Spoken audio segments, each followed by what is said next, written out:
You know when you reach a point where chaos just stops being exciting? Like, you don't even want revenge anymore. And you're tired, but not physically.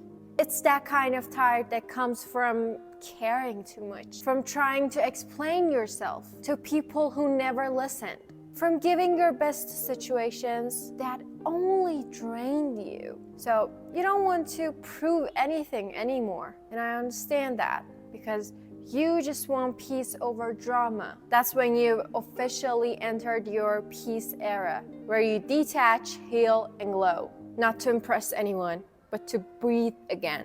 If you really want to know how this challenge works, then keep watching. Hi, my name is Inez. Welcome to your YouTube channel, where we figure life out together. If you've ever felt like you're capable of more but don't know how to start or where to start, you're in the right place, queen. This is where we break bad habits, level up, and actually make progress without fake motivation or boring advice. If you want to join us, then hit that subscribe button and let's go. I really don't know how I ended up with this title and the topic, but yeah, I just didn't want it to be about green juices or something, journaling or deleting Instagram, though that might help too. But I really want my videos to be about something deeper. So this video is about detaching from everything that drains you. People, situations, habits, and even sometimes your own thoughts. And stepping into that version of yourself that doesn't chase, doesn't beg, doesn't over-explain, she just glows differently. Because here's the truth, peace isn't passive. Peace is power. And once you start protecting your peace, you'll notice how different your energy feels. Calm, grounded, magnetic. So this video is a challenge, not for a week, not for 24 hours, but for your next chapter.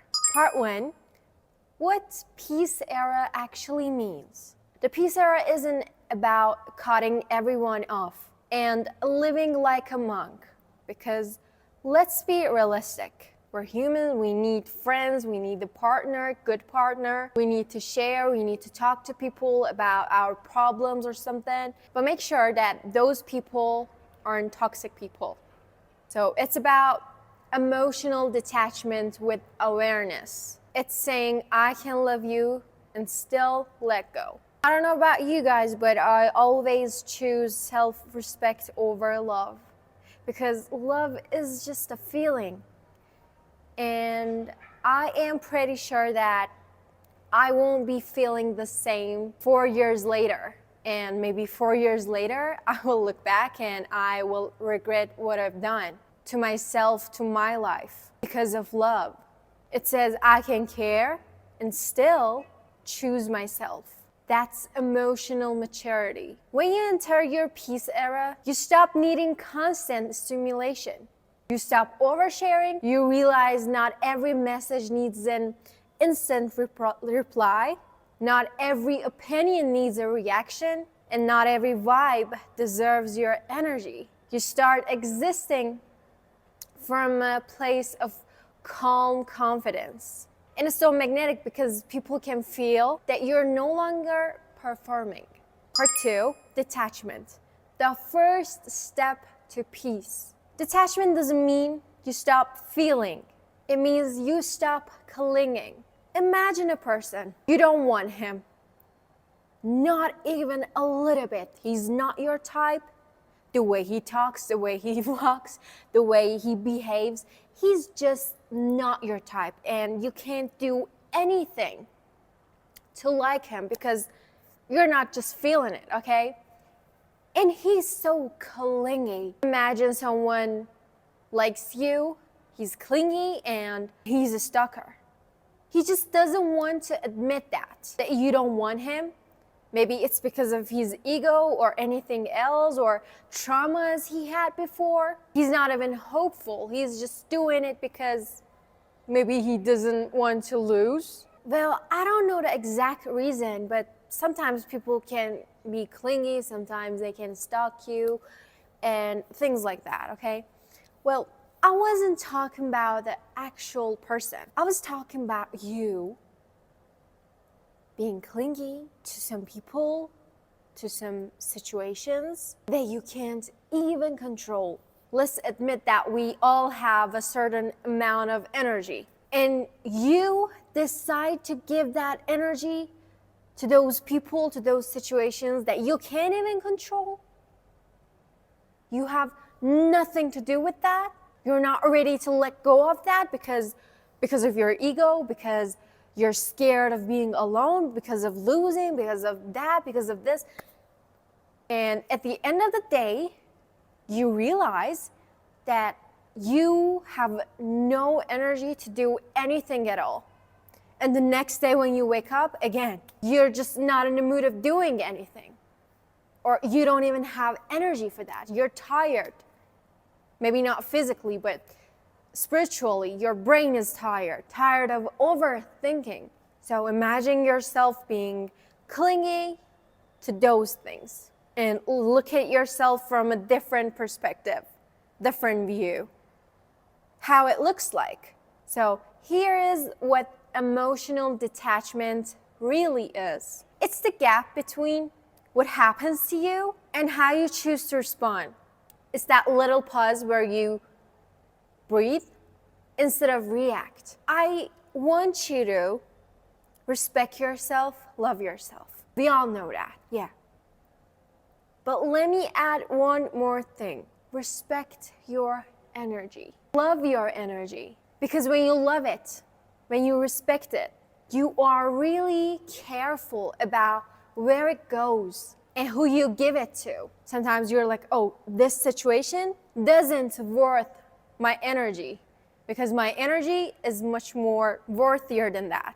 You know, they say, even when you talk about someone, you're actually sending them energy. So be careful where you're sending it to and who you are giving it to. You know, it's the challenge where you stop caring when someone ignores you.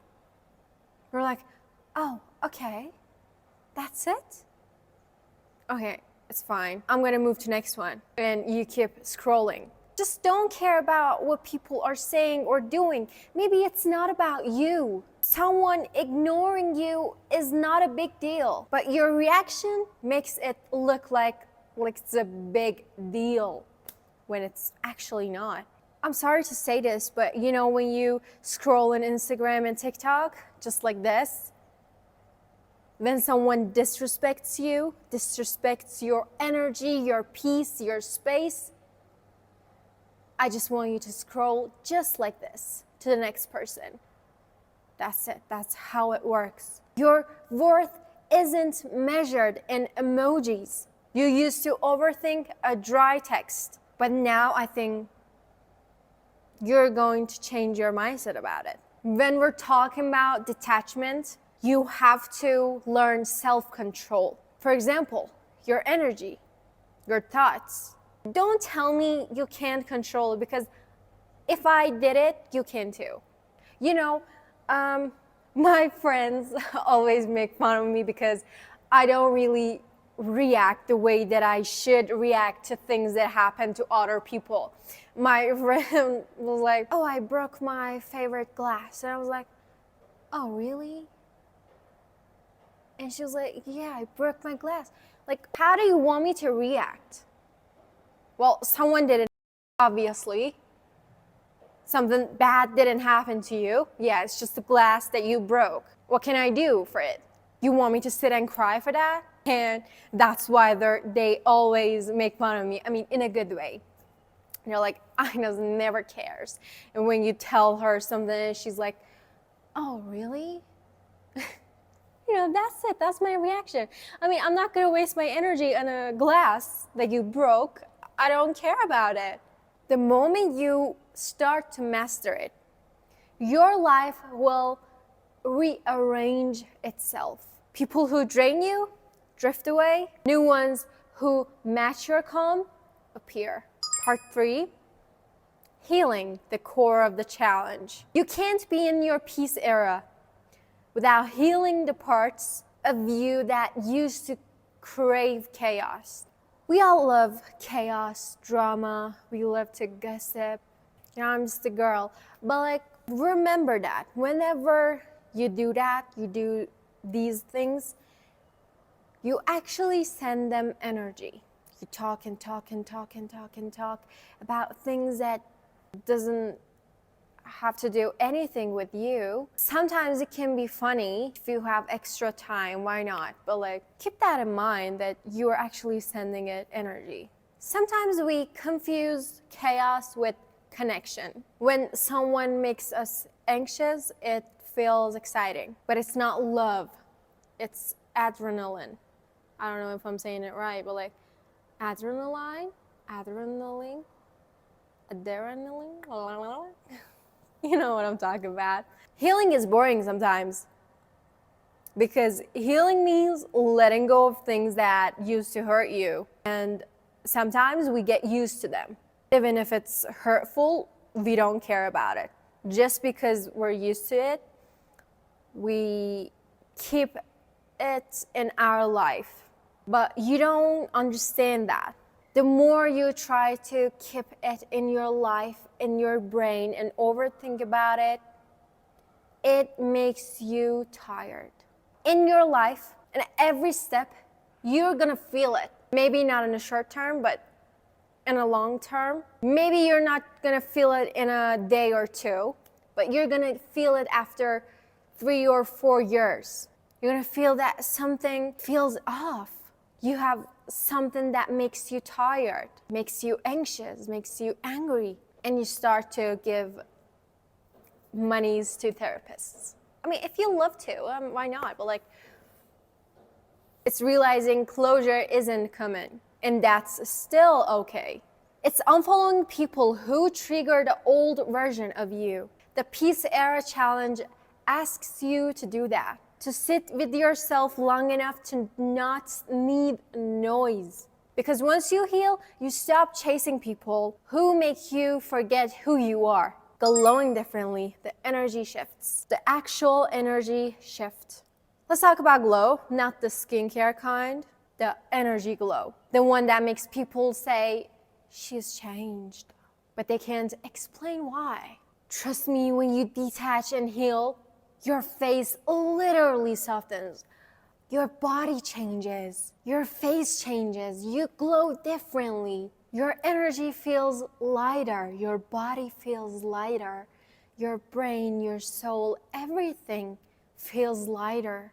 And you start to look at things from a different perspective, not a miserable perspective. Because, you know, when bad things happen in your life, you change your perspective in a bad way, in a negative way, and you feel like, oh, everything is bad, everything feels bad, everyone is a bad person, I don't want that love anymore, blah, blah. You know, you slightly start to change your perspective to a negative one. But when you start to heal from those things, when you start to let go of those things, well, a lot of things happen. Life seems to be more beautiful. Even humans seems to be much more prettier. When it happens, you're not forcing people to see you, notice you. It just happens.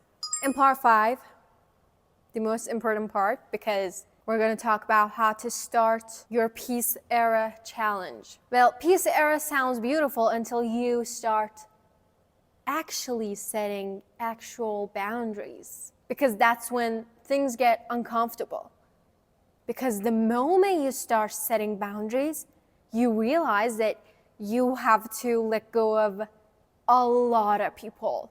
When you start to set that boundaries, maybe a few will stay, few will be okay with your boundaries, but I want you to know one thing for real. They are your real friends. They are the people that you actually need. When you have boundaries, it means you love yourself, you respect yourself. And sometimes people are not okay with that. I mean, with your boundaries. And they just leave because they can't handle it. You not having boundaries is easier for them. They can get whatever they want, wherever they want. That's why I'm not okay with situationships. Absolutely, I'm not. I talked to a guy for a day or two, if they're not like, oh, let's go out, let's do this. I mean, they're not doing, I don't see actions, well, I block them. Because I see the red flags and I don't play with the red flags. I just block it. When you have boundaries, people get confused. Sometimes they get offensive and others pull away. And just like I told you, that's when you can realize who's your real friend and who's not. Here's the truth. Your peace will always cost your old life. Boundaries are not about being rude. They're about being clear. And clarity is what you need to not overthink about it. Imagine if you're in a situationship. And when you're in a situationship, you actually have a lot of questions. What are we? What is going to happen? Why he said that when we're not in a relationship, or blah, blah, you know. Boundaries protect you. Imagine if it's like a shield. Not everyone can enter your life when you have boundaries. Not everyone can talk to you the way they want. When you have boundaries, they care. They're careful about what they're saying, what they're doing. I don't know about you guys, but I really care about respect. When people respect you, a lot of things changes. You can try that for a week or two. Don't be like, respect me, respect me. No. Respect yourself first. Have boundaries. Others will realize that they have to respect you. Otherwise, they have to leave. Step 1, audit your energy. Ask yourself every night, what felt heavy today? What drained me? Who drained me? Because sometimes when we get used to chaos, we don't actually realize what is draining us, who is draining us. But when you sit and think about it deeply, you realize that, wow, this person actually takes a lot of energy from me. Don't call stress normal, because it's not. When you start noticing these things, you realize that peace isn't missing. It's just being stolen. You give people the right to steal it from you. Are you really okay with that? They're stealing things that is meant to be yours. Well, think about it. Step 2, stop over-explaining your boundaries. I have boundaries and that's it. Why I have boundaries? That's none of your business. I have boundaries because I love myself, I respect my energy. That's what I should do for the rest of my life, for a better life. And if you don't like that, I really won't explain to you. Boundaries don't need explanation. When I say boundaries, okay, boundaries, it's easy to understand. When someone says, I have boundaries, I really understand and I really respect that, and I respect that person. And if you're a giver or a people pleaser, people around you won't like it. They're gonna be much more offensive and they're gonna be like, you have changed. What happened to you? And they're gonna say it in a bad way, like you did something bad. Well, it's a bad news for them, but it's a good thing for you and for your life. And to have boundaries, you have to learn how to say no. I have my own life. I'm just trying to protect my peace. Step 3, replace reacting with reflecting. You don't have to respond to everything right away, because just like I said, it takes energy. You don't have to match energy anymore. When someone disrespects you, silence is much more louder than words. But if you need to say some words, if you need to be mean, just be mean. Yeah, I'm not gonna be like, be silent, don't say anything, just leave. No, if they have the right to disrespect you, I mean, they don't. But if they feel like they have it, well, you can feel like you have the right to answer that disrespectful sentence or whatever they did. But if you're trying to win the argument, just don't. Step 4, romanticize solitude. Well, why I'm talking about this? Step 4 is important because when you have boundaries, you don't have thousands of people around you anymore. Because just like I said, a lot are going to pull away. And I needed to talk about solitude. So again, I know it can feel heavy, but there's a huge difference between being at peace and being alone.